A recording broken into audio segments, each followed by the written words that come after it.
cuestión de los elementos de la sana crítica, máxima de la experiencia y principios lógico-técnicos científicos, yo debo de ver que hay un elemento fisiológico, que ya platicamos, que debe ser el comportamiento normal y qué sucede con el testimonio.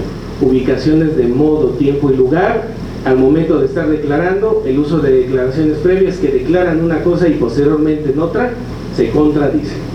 En esas contradicciones vamos a ver que hay elementos que se ha ido desarrollando desde diferentes aspectos. Una es el aspecto de la entrevista forense, que es realizada por los cuerpos de investigación. Platicábamos ayer en la mesa de debate la cuestión de que el eje toral dentro del sistema acusatorio es la formación especializada de la policía de investigación, en donde vamos a ver que la situación de un interrogatorio científico tiene que prevalecer. Ya no debe de utilizarse esa técnica de que se utilizaba el manoteo, la cuestión de los golpes, la tortura que está prohibida por parte de nuestra Constitución y la figura de tratados internacionales como son los derechos humanos. Entonces nuestra policía tiene que extraer a través de una investigación criminal científica, plena y comprobada, cómo van a intervenir todas las cuestiones de acercamiento, contacto y descubrir la personalidad que tiene la persona rápidamente. Todos, en este caso por la cuestión de la formación de nuestros padres, nuestras madres generalmente saben cuando nosotros mentimos, cuando estamos preocupados, cuando estamos tensos. La frase sacramental de toda madre que te dice: te llevé en mi panza durante 9 meses, ¿cómo no te voy a conocer? Y si te he criado toda la vida.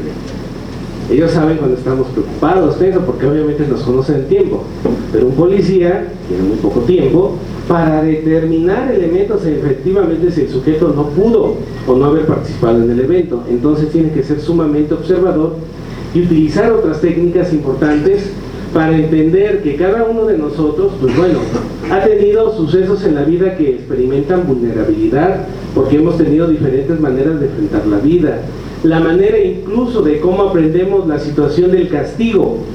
Una de las situaciones importantes es el temor hacia la cuestión de la culpa. Nuestros padres cuando nos decían: si te portas mal, va a haber un castigo, ya depende de los reforzadores de acuerdo al tiempo que hayan sido educados. Antes eran lesiones, golpes, hoy en día pues ya son llamadas de atención. Pero tú sabías que si hacías algo malo, aparecía obviamente una respuesta, entonces te generaba temor. Pero ¿qué pasa si esas figuras de autoridad están mal implementadas y en el individuo ya no se desarrolla situaciones de miedo al castigo? Ya no hay indicadores fisiológicos. Entonces, si tenemos una sociedad altamente vulnerada con cuestiones antisociales, falta de cuestión afectiva, porque obviamente los padres ya no están al cuidado como antes. Hoy en día, ¿qué es lo que sucede? Está la pareja, sus hijos, y antes los abuelos entraban al quite para el cuidado, o la mujer, de acuerdo a la cuestión antropológica, se tenía que quedar en la casa a educarlos. Entonces había una figura de represión y castigo a través de la figura de autoridad del padre, que decía a la mujer: ahorita que llegue tu papá vas a ver cómo te va a ir. Entonces el miedo provocaba esa cuestión. Hoy en día ya tienen que estar en la guardería a los 40 días. Entonces hay una falta de vinculación afectiva. ¿Qué pasa si no hay figuras de autoridad representativas en el sujeto? No tienen miedo a nada. Entonces, como no hay un temor o no hay una increpancia de una figura de autoridad, tú tienes que ideártelas, que cada uno tiene elementos distintos de cómo vas a extraer eso. Entonces tú tienes que ver una generación de empatía y rapport distinta, lograr que el sujeto se sienta identificado y a gusto contigo para que te pueda contar. Una de las cuestiones, por ejemplo, de la delincuencia: todos los delincuentes son ególatras, narran de acuerdo a cómo han logrado sus eventos delictivos. Entonces, si tú logras que la persona se sienta tan a gusto contigo de inducirla en esa parte, te va a decir la verdad. Siguiente, por favor. Entonces, la policía ve que hay situaciones de si ve amenazante o inofensiva la manera de cómo se interroga, ver qué habilidades tiene para enfrentarlo. Todos aquí tenemos tolerancia al estrés, pero cada uno la enfrenta de manera distinta. Por eso, en este caso, algunos, aunque tengan un ambiente nocivo socialmente, son personas trabajadoras, son personas que han prosperado porque tuvieron una buena tolerancia a esto. Sin embargo, hay otros que no lo lograron hacer y que por lo tanto pues fueron encaminados a otra conducta. Siguiente, por favor. Entonces yo ya tengo otros elementos cognitivos, yo tengo que ver, entonces si mi fuente de prueba, que en este caso va a emanar a través de la persona, me sirve para inducirlo correctamente en el juicio y ver si en teoría del caso, la cuestión del castigo o medidas de seguridad puede ser o no pertinente para ello. Siguiente, por favor.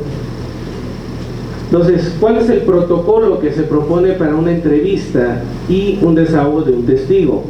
Una, saber escuchar. Las variaciones auditivas también influyen mucho.